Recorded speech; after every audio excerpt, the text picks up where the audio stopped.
Welcome to Icon India. Icon India just 499తో SI constable groups ఇతర పోటీ పరీక్షలకి సంబంధించినటువంటి ఆన్లైన్ వీడియో క్లాసెస్ని అందిస్తూ ఉంది.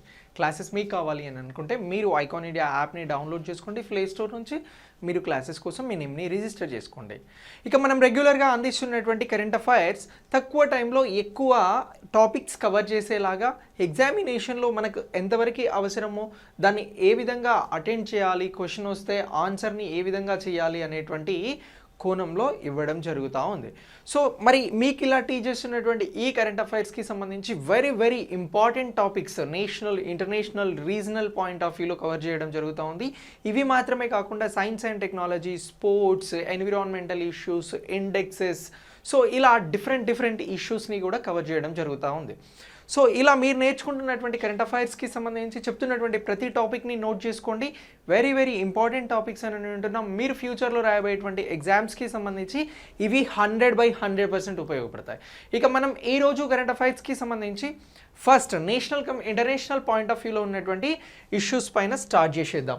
ఫస్ట్ క్వశ్చన్ చూడండి. ఇక్కడ భారతదేశం ఆతిథ్యం ఇచ్చిన సెంట్రల్ ఆసియా శిఖరాగ్ర సమావేశానికి ఎన్ని దేశాల ప్రధాన నేతలు హాజరయ్యారు? క్వశ్చన్ అగైన్, భారతదేశం ఆతిథ్యం ఇచ్చిన సెంట్రల్ ఆసియా శిఖరాగ్ర సమావేశానికి ఎన్ని దేశాల ప్రధాన నేతలు హాజరయ్యారు?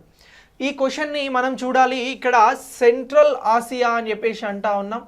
సెంట్రల్ ఆసియా శిఖరాగ్ర సమావేశం అని అంటున్నాం. సో ఈ సెంట్రల్ ఆసియాకి సంబంధించినటువంటి దేశాలే ఈ సమావేశానికి హాజరవుతాయి. మరి ఈ క్వశ్చన్లో ఇంకొక పాయింట్ని కూడా చూడండి. భారతదేశం ఆతిథ్యం ఇచ్చింది ఈ సమావేశానికి, అంటే భారతదేశం ఈ సమావేశాన్ని నిర్వహించడం జరిగింది అని అంటున్నాం. మరి భారతదేశం నిర్వహించిన సెంట్రల్ ఆసియాకి సంబంధించినటువంటి శిఖరాగ్ర సమావేశానికి ఎన్ని దేశాలు హాజరయ్యాయి, ఎన్ని దేశాల ప్రధాన నేతలు హాజరయ్యారు అనేది క్వశ్చన్. ఇక్కడ ఆప్షన్స్ చూడండి. 4 దేశాలు ఆప్షన్ ఏ, ఆప్షన్ బి 5 దేశాలు, ఆప్షన్ సి 6 దేశాలు, ఆప్షన్ డి 7 దేశాలు. సెంట్రల్ ఆసియా అని అంటున్నాం కాబట్టి జాగ్రఫీ రిలేటెడ్గా మనకి చాలా ఇంపార్టెంట్. ఇక్కడ జరిగినది అత్యున్నత అంటే శిఖరాగ్ర సమావేశం అని అంటున్నాం కాబట్టి ఇంకా ఇంపార్టెంట్. దీన్ని ఇటీవల ప్రైమ్ మినిస్టర్ మోడీ గారు నిర్వహించారు కాబట్టి ఇంకా ఇంపార్టెంట్. సో ఇన్ని కోణాలలో ఈ క్వశ్చన్ అనేది మనకి ఇంపార్టెంట్, ఈ టాపిక్ అనేది మనకి ఇంపార్టెంట్. సో కాబట్టి ఇక్కడ ఈ క్వశ్చన్కి రైట్ ఆన్సర్ ఏంటి అని అంటే 5 దేశాల నుంచి హాజరు కావడం జరిగింది సెంట్రల్ ఆసియాకి సంబంధించినటువంటి ప్రధాన నేతలు. ఎన్ని దేశాల నుంచి హాజరయ్యారు అని అంటున్నాం? 5 దేశాల నుంచి హాజరయ్యారు. సార్ మరి ఈ సమావేశాన్ని ప్రైమ్ మినిస్టర్ మోడీ గారు ఎందుకు నిర్వహించారు సార్ అని అంటే, మధ్య ఆసియా దేశాలతోటి, సెంట్రల్ ఆసియా దేశాలతోటి భారత్ సంబంధాలు 30 సంవత్సరాలకి చేరుకున్నటువంటి సందర్భంగా, ఎన్ని ఇయర్స్కి చేరుకున్నాయి అని అంటున్నాం? 30 ఇయర్స్కి చేరుకున్నటువంటి సందర్భంగా ఈ సమావేశాన్ని ప్రైమ్ మినిస్టర్ మోడీ గారు సెంట్రల్ ఆసియాకి సంబంధించినటువంటి దేశాలతో నిర్వహించారు అని అంటున్నాం. సార్ ఈ సమావేశంలో 5 దేశాలకి సంబంధించినటువంటి సెంట్రల్ ఆసియా ప్రధాన నేతలు పాల్గొన్నారు అని అంటున్నాం. ఆ దేశాలు ఏంటి సార్ అని అంటే కజకిస్తాన్, కిర్గిస్తాన్, అలాగే తుర్క్మెనిస్తాన్, ఉజ్బెకిస్తాన్, ఇలా ఈ 5 దేశాలకి సంబంధించి తజికిస్తాన్ కూడా Kazakhstan, Kyrgyzstan, Tajikistan, Turkmenistan, Uzbekistan, ఈ 5 దేశాలకి సంబంధించినటువంటి ప్రధాన నేతలు పాల్గొనడం జరిగింది. సార్ మరి ఈ సమావేశం ఎక్కడ జరిగింది సార్ అని అంటే ఈ సమావేశం వర్చువల్ విధానంలో జరిగింది, వర్చువల్ మీట్లో జరిగింది. డైరెక్ట్గా ఒక ప్రదేశంలో కలుసుకుని ఈ మీటింగ్ని నిర్వహించలేదు, కానీ ఈ సమావేశాన్ని వర్చువల్ విధానంలో నిర్వహించడం జరిగింది. ఎప్పుడైతే కోవిడ్-19 అనేది వచ్చిందో అప్పటి నుంచి కూడా ఎక్కువ సమావేశాలు అనేవి వర్చువల్ విధానంలోనే జరుగుతూ ఉంది, అంటే వీడియో కాన్ఫరెన్స్ల ద్వారా జరుగుతూ ఉన్నాయి. సో ఇలా ఇటీవల ప్రైమ్ మినిస్టర్ మోడీ గారు ఏ దేశాలతో శిఖరాగ్ర సమావేశాన్ని నిర్వహించారు అని అంటే జనవరి 27న ఎప్పుడు నిర్వహించారు ఈ సమావేశాన్ని? జనవరి 27న నిర్వహించడం జరిగింది అని గుర్తుంచుకోండి. సెంట్రల్ ఆసియాతో శిఖరాగ్ర సమావేశాన్ని నిర్వహించారు. ఎందుకు అని అంటే 30 సంవత్సరాల సంబంధాలకి సంబంధించి, భారత్కి సెంట్రల్ ఆసియాకి సంబంధించి 30 సంవత్సరాలకి ఈ సంబంధాలు అనేవి, దౌత్య సంబంధాలు అనేవి చేరుకున్న సందర్భంగా ఈ సమావేశాన్ని నిర్వహించడం జరిగింది అని అంటున్నాం. ఈ సెంట్రల్ ఆసియాను ప్రైమ్ మినిస్టర్ మోడీ గారు ఎప్పుడు విజిట్ చేయడం జరిగింది అని అంటే 2015లో మోడీ గారు సెంట్రల్ ఆసియాకి సంబంధించినటువంటి దేశాల పర్యటనకు వెళ్ళడం జరిగింది. అప్పటి నుంచి కూడా ఈ సమావేశాలని నిర్వహించాలి అని చెప్పేసి అనుకుంటున్నారు. ఇలా 30 సంవత్సరాలకి సంబంధించి సెంట్రల్ ఆసియాతో భారత్ సంబంధాలకి 30 సంవత్సరాలు గడిచినటువంటి సందర్భంలో ఈ సమావేశాన్ని నిర్వహించారు. ఈ సమావేశం అనేది వెరీ వెరీ ఇంపార్టెంట్. శిఖరాగ్ర సమావేశాలకి సంబంధించి, శిఖరాగ్ర సదస్సులకి సంబంధించి అడిగేటువంటి క్వశ్చన్లో ఈ క్వశ్చన్కి, ఈ టాపిక్కి ప్రాధాన్యత అనేది 100% ఉండడం జరుగుతుంది. ఓకేనా? సో ఇలా గుర్తుంచుకోండి. ఏ దేశాలు పాల్గొన్నాయనంటే కజకిస్తాన్, కిర్గిస్తాన్, ఉజ్బెకిస్తాన్, తజికిస్తాన్, అలాగే తుర్కెమేనిస్తాన్ అని చెప్పేసి గుర్తుంచుకోవాల్సి ఉంటుంది. క్వశ్చన్ ఇలా 5 దేశాల పేర్లు చెప్పండి అని అంటే ఇవన్నీ చెప్పాల్సి ఉంటుంది. ఓకేనా? సో ఇలా ఈ టాపిక్ అనేది చాలా చాలా ఇంపార్టెంట్ టాపిక్గా గుర్తుంచుకోండి. ఓకే, ఇక ఇది మొదటి భారత్ మరియు మధ్య ఆసియా దేశాల మధ్య దౌత్య సంబంధాల స్థాపనకి సంబంధించి 30 సంవత్సరాలకి సంబంధించింది అని అంటున్నాం కదా, అలా అంటున్నాం. మరి ఈ సమావేశాన్ని ఇలా నిర్వహించారు అని అంటున్నాం. ఫ్యూచర్లో ఏమన్నా నిర్వహించాలనుకుంటున్నారని అంటే ఎవ్రీ 2 ఇయర్స్కి ఒకసారి ఈ సమావేశాన్ని నిర్వహించాలి అని చెప్పేసి కూడా నిర్ణయం తీసుకోవడం జరిగింది నిన్న జరిగినటువంటి శిఖరాగ్ర సమావేశంలో. ఓకేనా? సో ఇలా ఈ టాపిక్ మొత్తాన్ని కూడా మీరు అప్డేట్ చేసుకోండి మీ కరెంట్ అఫైర్స్ కోసం. ఇక దీని తర్వాత నెక్స్ట్ టాపిక్ చూడండి. ఇటీవల ఏ మంత్రిత్వ శాఖ 4వ జాతీయ సదస్సుని నిర్వహించింది? ఇటీవల ఏ మంత్రిత్వ శాఖ 4వ జాతీయ సదస్సుని నిర్వహించింది అని చెప్పేసి గుర్తుంచుకోండి. నిర్వహించింది అనేది క్వశ్చన్. సో ఇక్కడ మరి ఏ మంత్రిత్వ శాఖ నిర్వహించడం జరిగింది అని అంటే option A food processing, option B రసాయన మరియు ఎరువుల మంత్రిత్వ శాఖ, ఆప్షన్ సి వ్యవసాయ మంత్రిత్వ శాఖ, ఆప్షన్ డి విమానయాన మంత్రిత్వ శాఖ. సో దీనికి రైట్ ఆన్సర్ వచ్చి వ్యవసాయ మంత్రిత్వ శాఖ అనేది ఈ 4వ జాతీయ సదస్సును నిర్వహించడం జరిగింది.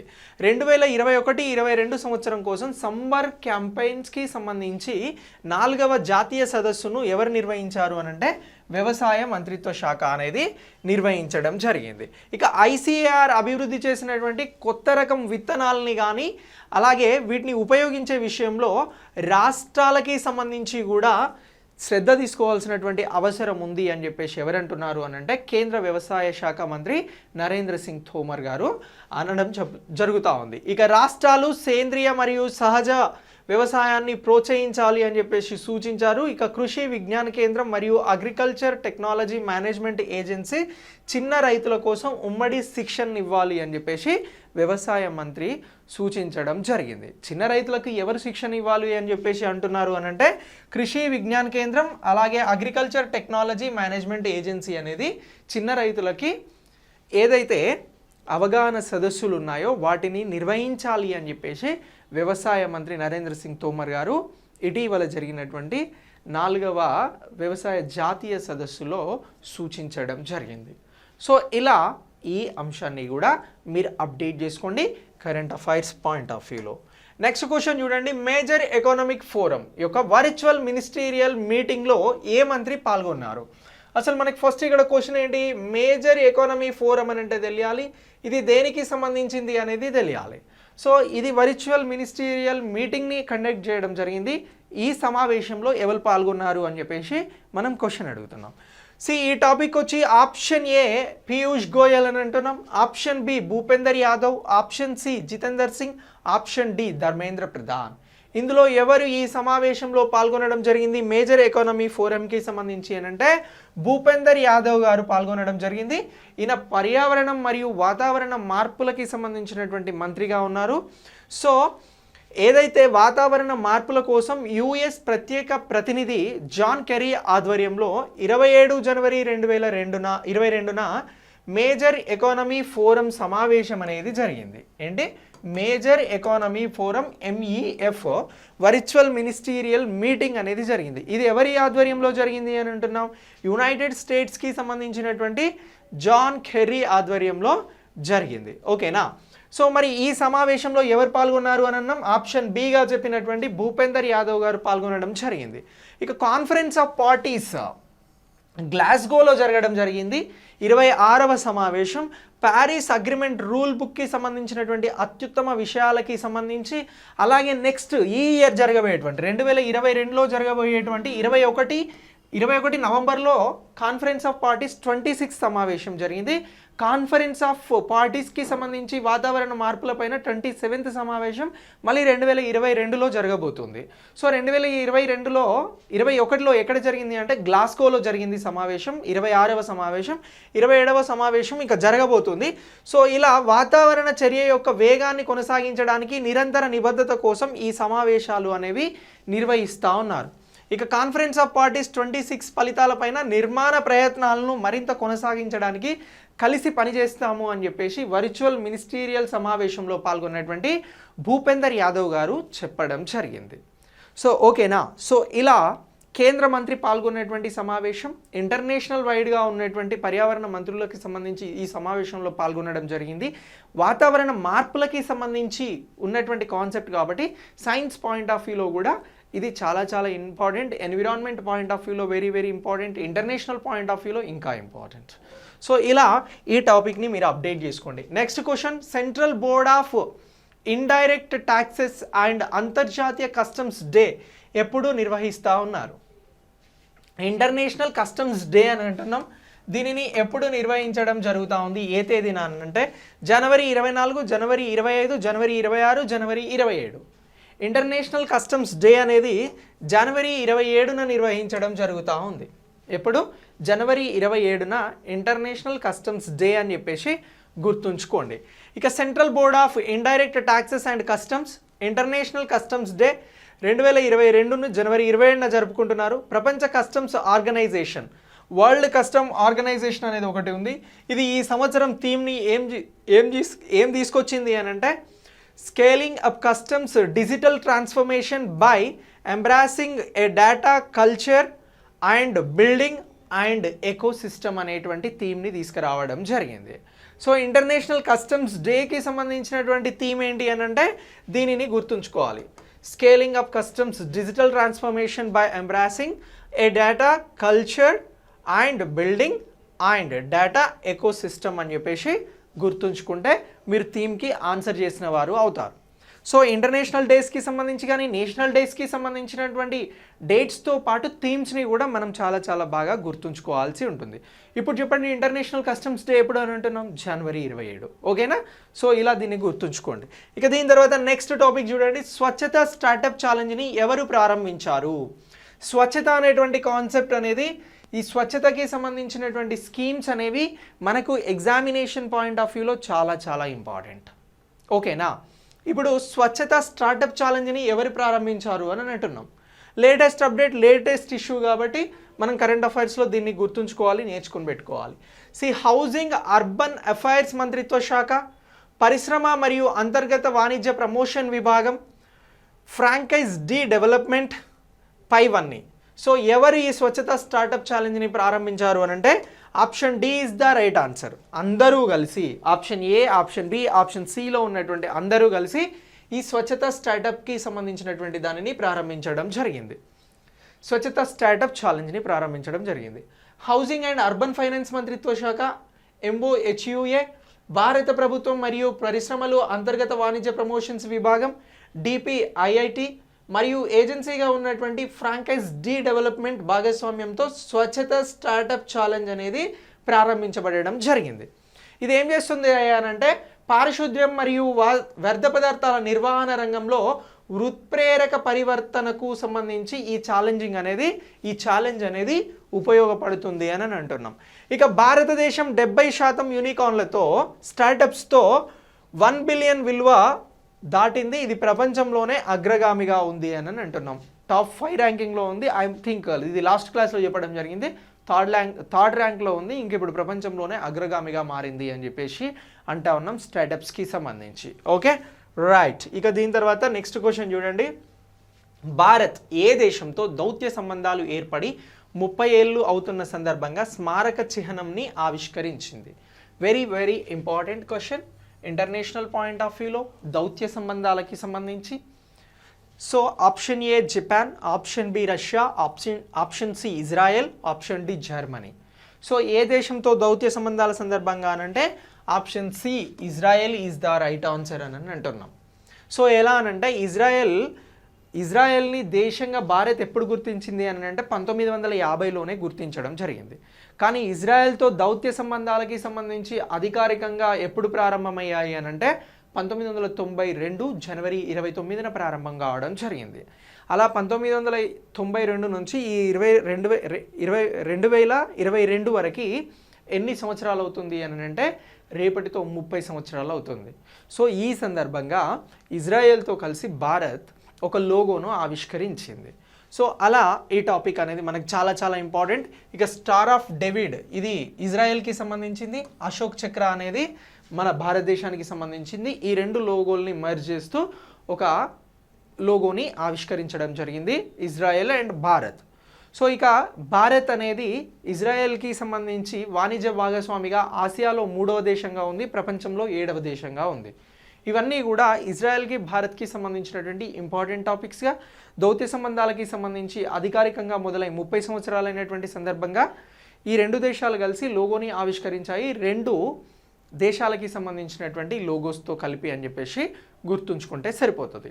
సో ఇలా ఈ టాపిక్ని కూడా మీరు అప్డేట్ చేసుకోండి కరెంట్ అఫైర్స్ కోసం. Next question, BrahMos aerospace private limited BAPL అని అంటున్నాం.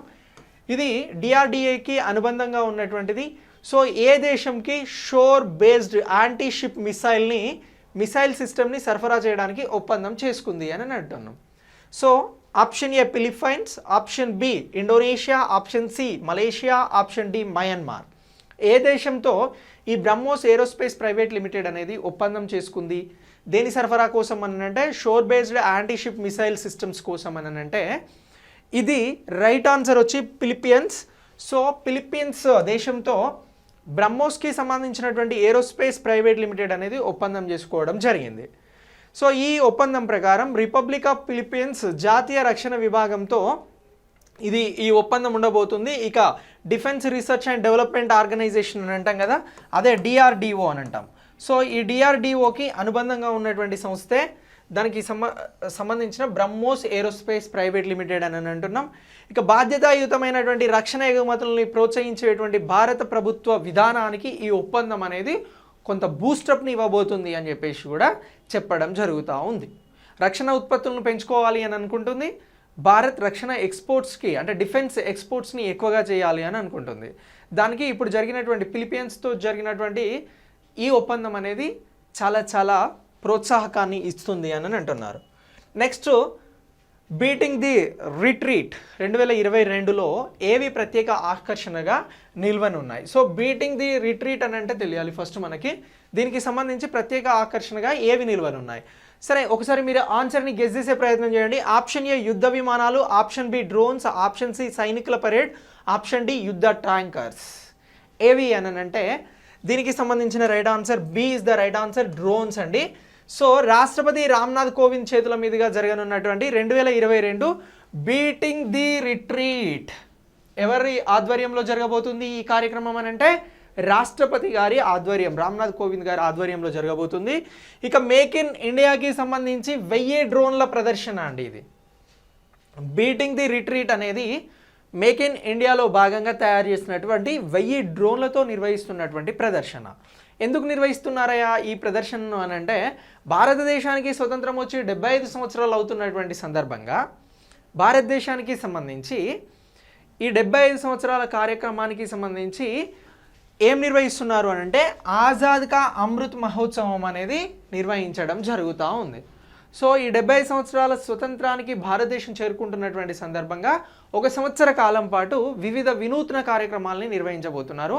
అందులో ఇప్పుడు బీటింగ్ ది రిట్రీట్ అనేటువంటి కార్యక్రమం కూడా రాష్ట్రపతి రామ్నాథ్ కోవింద్ గారి ఆధ్వర్యంలో నిర్వహించబోతున్నారు. ఇలా నిర్వహించబడేటువంటి కార్యక్రమంలో సుమారు 1000 డ్రోన్లు మేక్ ఇన్ ఇండియా కార్యక్రమంలో తయారైనటువంటి డ్రోన్లతో ప్రదర్శన అనేది చేయబోతున్నారు. ఇది అత్యంత ఆకర్షణీయంగా ఉండబోతుంది. ఈ ప్రదర్శన అనేది రేపు ఉంటుంది, మీరు కూడా చూడవచ్చు. సో ఈ కార్యక్రమానికి ఎవరెవరు హాజరవుతున్నారు అని అంటే ప్రైమ్ మినిస్టర్ మోడీ గారు, రక్షణ మంత్రి రాజ్నాథ్ సింగ్ గారు, ఇలా ప్రముఖులంతా కూడా ఈ కార్యక్రమానికి హాజరు కాబోతున్నారు. మిమ్మల్ని సింపుల్గా బీటింగ్ ది రిట్రీట్ అని అంటే ఏం గాబరాపడొద్దు. ఇది రాష్ట్రపతి రామ్నాథ్ కోవింద్ గారు నిర్వహించడం జరిగింది. 75 సంవత్సరాలు అయి స్వతంత్రం వచ్చి 75 సంవత్సరాలు అవుతున్నటువంటి సందర్భంగా ఆజాద్ కా అమృత్ మహోత్సవంలో భాగంగా ఈ కార్యక్రమం అనేది నిర్వహిస్తున్నారు. 1000 డ్రోన్లకి సంబంధించి make in India programme design చేస్తున్నటువంటి మేక్ ఇన్ ఇండియా కార్యక్రమంలో భాగంగా డిజైన్ చేయబడినటువంటి తయారు చేయబడినటువంటి డ్రోన్స్ ద్వారా ఈ ప్రదర్శన అనేది ప్రత్యేకంగా నిలవబోతుంది. ఓకే రైట్, ఈ పాయింట్స్ అన్ని కూడా గుర్తుంచుకోండి. స్టేట్మెంట్ లెవెల్లో అడిగినా కూడా మీరు ఈజీగా ఆన్సర్ చేయవచ్చు. నెక్స్ట్ క్వశ్చన్, ఐఐటి ఖరగ్పూర్ శాస్త్రవేత్తలు ఏ వ్యాధిని గుర్తించేందుకు పోర్టబుల్ పరికరాన్ని అభివృద్ధి చేశారు అని చెప్పేసి అడుగుతా ఉన్నాం క్వశ్చన్ ఇక్కడ. సి ఆప్షన్ ఏ నోటి క్యాన్సర్, ఆప్షన్ బి రొమ్ము cancer, option C prostate cancer, option D ఊపిరితిత్తుల క్యాన్సర్. సో సైన్స్ అండ్ టెక్నాలజీకి సంబంధించి ఇది వెరీ వెరీ ఇంపార్టెంట్ అని చెప్పేసి అంటా ఉన్నాం. సో మరి సైన్స్ అండ్ టెక్నాలజీకి సంబంధించి నేర్చుకునేటువంటి ప్రతి టాపిక్ని కూడా మనం గుర్తుంచుకోవాలి. సో మరి ఐఐటి ఖరగ్పూర్ వారు దేనికి సంబంధించినటువంటి పోర్టబుల్ని కనుక్కున్నారు అని అంటే ఓరల్ క్యాన్సర్, ఆప్షన్ ఏ నోటి క్యాన్సర్కి సంబంధించి ఐఐటి ఖరగ్పూర్ శాస్త్రవేత్తలు నోటి క్యాన్సర్ను గుర్తించేందుకు పోర్టబుల్ చౌకైనటువంటి పరికరాన్ని అభివృద్ధి చేశారు.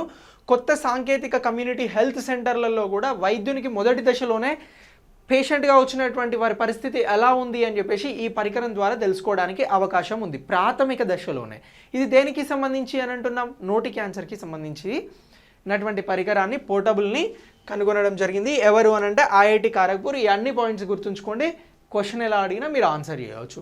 నెక్స్ట్ క్వశ్చన్ చూడండి, జేమ్స్ వెబ్ స్పేస్ టెలిస్కోప్ ఏ అంతరిక్ష ప్రాంతం చుట్టూ తిరుగుతుంది? వెరీ వెరీ ఇంపార్టెంట్ క్వశ్చన్, ఖగోళ శాస్త్రానికి సంబంధించి. సో మరి option A Lagrange point L2, option B Curie point, option C Newton point, option D CV Raman point. దీనికి రైట్ ఆన్సర్ ఏంటి? జేమ్స్ వెబ్ స్పేస్ టెలిస్కోప్కి సంబంధించి అని అంటే right answer option A Lagrange point L2 అని చెప్పేసి అని అంటా ఉన్నాం. So James Webb space telescope భూమికి దాదాపు 15 లక్షల కిలోమీటర్ల దూరానికి తన ప్రయాణాన్ని, తన చివరి గమ్యాన్ని చేరుకోవడం జరిగింది. ఈ టెలిస్కోప్ అనేది లంగ్రాజ్ పాయింట్ అని పిలువబడేటువంటి అంతరిక్ష ప్రాంతంలో కక్షలో ఉంటుంది. ఇక అక్కడ సూర్యుడు మరియు భూమి నుండి గురుత్వాకర్షణ శక్తి భ్రమణ వ్యవస్థ యొక్క అపకేంద్ర శక్తి ద్వారా సమతుల్యం చేయబడుతుంది ఈ టెలిస్కోప్. ఇక మొదట ఇటాలియన్ ఫ్రెంచ్ గణిత శాస్త్రజ్ఞుడైనటువంటి జోసెఫ్ లూయిస్ లంగ్రాజ్ సిద్ధాంతీకరించాడు కాబట్టి దీన్ని లంగ్రాజ్ పాయింట్ L2 అని చెప్పేసి పిలవడం జరుగుతూ ఉంది. ఇక వెబ్ దాని చుట్టూ భూమి మరియు చంద్రుని మధ్య ఉన్నటువంటి దూరంలో ఉన్న కాంతి రేఖలో తిరుగుతుంది అని చెప్పేసి కూడా మనం ఈ వెబ్ స్పేస్కి జేమ్స్ వెబ్ స్పేస్కి సంబంధించినటువంటి టెలిస్కోప్ గురించి ఇక్కడ తెలుసుకోవడం జరుగుతూ ఉంది. సైన్స్ అండ్ టెక్నాలజీలో ఇది చాలా చాలా చాలా ఇంపార్టెంట్ క్వశ్చన్. ఓకే నెక్స్ట్, భారతదేశం ఏ సంస్థ యొక్క బడ్జెట్ మదింపులలో $29.9 మిలియన్ చెల్లించింది? ఒక సంస్థకి సంబంధించినటువంటి బడ్జెట్ యాక్సెసిబిలిటీస్కి సంబంధించినటువంటి అసెస్మెంట్స్ ఏవైతే ఉన్నాయో, మదింపులు ఏవైతే ఉన్నాయో వాటికి సంబంధించి భారత్ $29.9 మిలియన్ చెల్లించింది అని అంటున్నాం. మరి ఇక్కడ ఆ సంస్థల పేర్లు ఇవ్వడం జరిగింది. ఇది కూడా చాలా చాలా ఇంపార్టెంట్ క్వశ్చన్. మీరు ఎగ్జామ్లో అన్ఎక్స్పెక్టెడ్గా ఉండేటువంటి క్వశ్చన్స్ ఏవైతే ఉంటాయో వాటినన్నింటినీ కూడా ఏరి కోరి అలాంటి సబ్జెక్ట్ని ఎంచుకొని మీకు ఈ క్వశ్చన్స్ని డిజైన్ చేసి ఇవ్వడం జరుగుతూ ఉంది. సంస్థల పేర్లు చూడండి, ఆప్షన్ ఏ ప్రపంచ బ్యాంక్, ఆప్షన్ బి ఐక్యరాజ్య సమితి, ఆప్షన్ సి ఆసియా అభివృద్ధి bank, option D BRICS bank. So ఏ బ్యాంక్కి సంబంధించి, ఏ సంస్థకి సంబంధించి భారతదేశం అనేది $29.9 మిలియన్ చెల్లింపులు చేసింది అని అంటే దీనికి సంబంధించి రైట్ ఆన్సర్ వచ్చి ఐక్యరాజ్య సమితి, యునైటెడ్ నేషన్స్కి సంబంధించి భారతదేశం అనేది చెల్లింపులు చేయడం జరిగింది. 2022 సంవత్సరానికి ఐక్యరాజ్య సమితి సాధారణ బడ్జెట్ మదింపుల్లో భారతదేశం $29.9 మిలియన్ చెల్లించడం జరిగింది. భారతదేశం అనేది 15 దేశాల భద్రతా మండలిలో శాశ్వత సభ్య దేశాలు 5 ఉంటే 10 తాత్కాలిక సభ్య దేశాలు ఉన్నాయి. భారతదేశానికి సెక్యూరిటీ కౌన్సిల్లో శాశ్వత సభ్యత్వం, పర్మనెంట్ మెంబర్షిప్ అనేది లేదు, అంటే టెంపరరీ మెంబర్షిప్ అనేది ఉంది. ఇది ఎప్పుడు ముగుస్తుంది అని అంటే ఈ ఏడాది 2022 డిసెంబర్ 31 వరకు ముగుస్తుంది. అయితే దీనికి సంబంధించి 2 ఏళ్ల పదవి కాలం అనేది ఉంటుంది. ఇక 24 సభ్య దేశాలు తమ సాధారణ బడ్జెట్ మదింపులను పూర్తిగా చెల్లించాయి. ఇక ఇరాన్, గినియా మరియు వటునా తమ ఓటు హక్కును తిరిగి పొందేందుకు యుఎన్ రెగ్యులర్ బడ్జెట్కు తగిన బకాయిలు చెల్లించాయి అని చెప్పేసి అంటా ఉన్నాం. ఇక మొత్తం 193 యునైటెడ్ నేషన్లో సభ్య దేశాలుగా ఉన్నాయి. ఇందులో వెనుజులా అలాగే పపువా న్యూ గినియాలకు మాత్రం ఓటు హక్కు లేదు. ఎందుకు అంటే వీరు వారి బడ్జెట్ని చెల్లించలేదు అని చెప్పేసి అంటా ఉన్నాం. ఇలా ఐక్యరాజ్య సమితికి సంబంధించినటువంటి బడ్జెట్కి సంబంధించిన చెల్లింపులు ఇటీవల భారత్ చేసిందా లేదా అంటే చేసింది. ఎంత చేసింది అని అంటే $29.9 మిలియన్. సో ఇలా ఇక్కడ మనం చెప్పినటువంటి అన్ని అంశాలని కూడా మనం స్టేట్మెంట్ లెవెల్లో కూడా గుర్తుంచుకోవాలి. క్వశ్చన్ ఇలానే కాదు, ఎలా ఇచ్చిన టాపిక్ ఇది గుర్తుంటే మీరు ఈజీగా ఆన్సర్ చేయడానికి అవకాశం ఉంది. ఇక నెక్స్ట్ క్వశ్చన్ చూడండి, India's women unsung heroes of freedom struggle అనేటువంటి పుస్తకాన్ని ఎవరు విడుదల చేశారు అని అంటున్నాం. Very very important. ఇండియాకి సంబంధించినటువంటి India's women unsung heroes of freedom struggle అనేటువంటి పుస్తకాన్ని ఎవరు విడుదల చేశారు అని అంటున్నాం.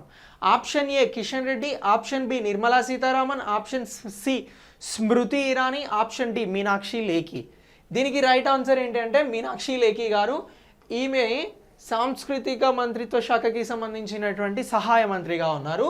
మీనాక్షి లేఖి గారు. న్యూఢిల్లీలో ఏం జరుగుతుంది అని అంటే ఆజాద్ కా అమృత్ మహోత్సవం. ఇది ఎందుకు నిర్వహిస్తున్నారు అని అంటున్నాం, భారతదేశానికి స్వతంత్రం వచ్చి 75 సంవత్సరాలకి చేరుకుంటున్నటువంటి సందర్భంగా సంవత్సరం పాటు, ఏడాది పాటు ఈ ఉత్సవాలను నిర్వహించడం జరుగుతుంది. ఈ ఉత్సవాలలో భాగంగా సాంస్కృతిక శాఖ సహాయ మంత్రిగా ఉన్నటువంటి మీనాక్షి లేఖి గారు ఈ పుస్తకంను విడుదల చేయడం జరిగింది. ఏ పుస్తకం అని అంటున్నాం, India women unsung heroes of freedom struggle. Sir ఈ పుస్తకంలో దేని గురించి చెప్పారు అని అంటే స్వతంత్రం కోసం పోరాడినటువంటి మహిళలు, వారికి సంబంధించినటువంటి త్యాగాలు, వారు చేసినటువంటి ఏవైతే విరోచిత పోరాటాలు ఉన్నాయో వాటికి సంబంధించినటువంటి అన్ని అంశాలను కూడా ఈ పుస్తకంలో పొందుపరచడం జరిగింది. ఈ పుస్తకం అనేది న్యూఢిల్లీలో జరుగుతున్నటువంటి ఆజాద్ కా అమృత్ మహోత్సవంలో సాంస్కృతిక శాఖ సహాయ మంత్రిగా ఉన్నటువంటి మీనాక్షి లేఖి గారు విడుదల చేయడం జరిగింది. పుస్తకాల ఆవిష్కరణకి సంబంధించి కూడా 1 మార్క్ ఉండే అవకాశం ఉంటుంది. కాబట్టి ఇలాంటి ఇంపార్టెంట్ బుక్స్ గురించి తప్పకుండా గుర్తుంచుకోవాల్సి ఉంటుంది. సో ఇలా మీ కరెంట్ అఫైర్స్ని మొత్తం కూడా ఎగ్జామ్ కోసం అప్డేట్ చేసుకోండి. Thanks for watching.